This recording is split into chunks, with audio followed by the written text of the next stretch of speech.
Henry. Yeah. Thank you very much, Madam Deputy Speaker.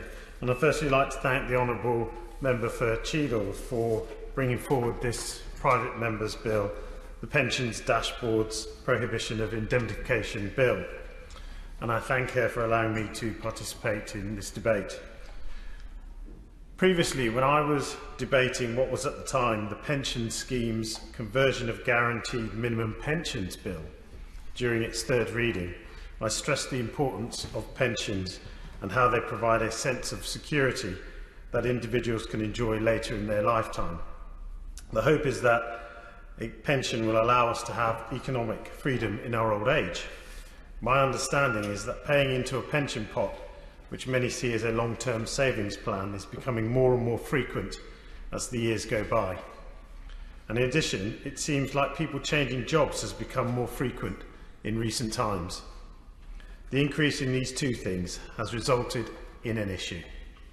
It has become more common for individuals to get to the end of their career and not be able to locate all of their pension pots with the ease they would have had before and would have liked. The reason that individuals may struggle to find this figure is because they will have paid into lots of different pension pots over their lifetime, and as when they move jobs, they will do that. This is not to mention the hassle of having to remember which companies you have paid into and having to find your most recent pension statement.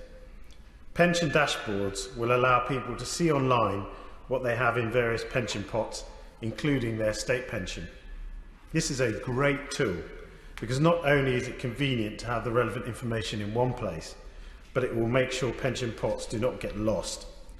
Some will even be able to track how much money they will have in their pension and realise the changes sooner rather than later that they will need to make, and of course that will ensure they'll be able to achieve the desired outcome, what they're looking for in their retirement age.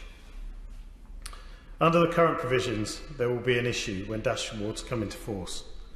So there is a need to make the necessary changes to avoid this brilliant tool, I would consider, being abused by trustees or managers of occupational pension schemes.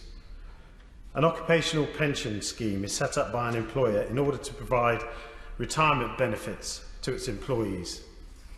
There is currently nothing that will stop a trustee or a manager of an occupational pension scheme from reimbursing themselves from a member's pension pot if they are issued with a financial penalty by the pensions regulator for a compliance breach.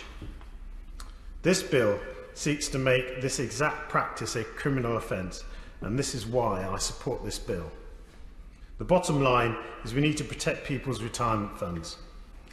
The maximum penalties for a failure or contravention of the Pensions Dashboard's regulations will be £5,000 if the person is an individual, or £50,000 if the person is a body corporate, including corporate trustees. As I have said before, pensions are so important when it comes to planning for the future. I want to make sure that my constituents of Broxtow's pensions are safe from the abuse of others. I congratulate the Honourable Member for Cheadle for introducing this bill. We therefore consider the amendment to that Act being proposed to be a very logical and welcome change.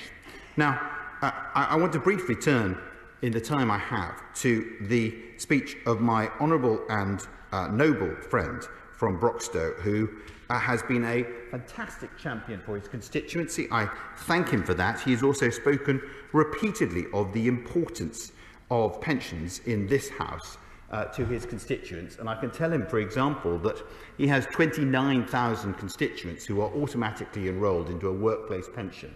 That is of massive importance to his constituents, and he touches on a particular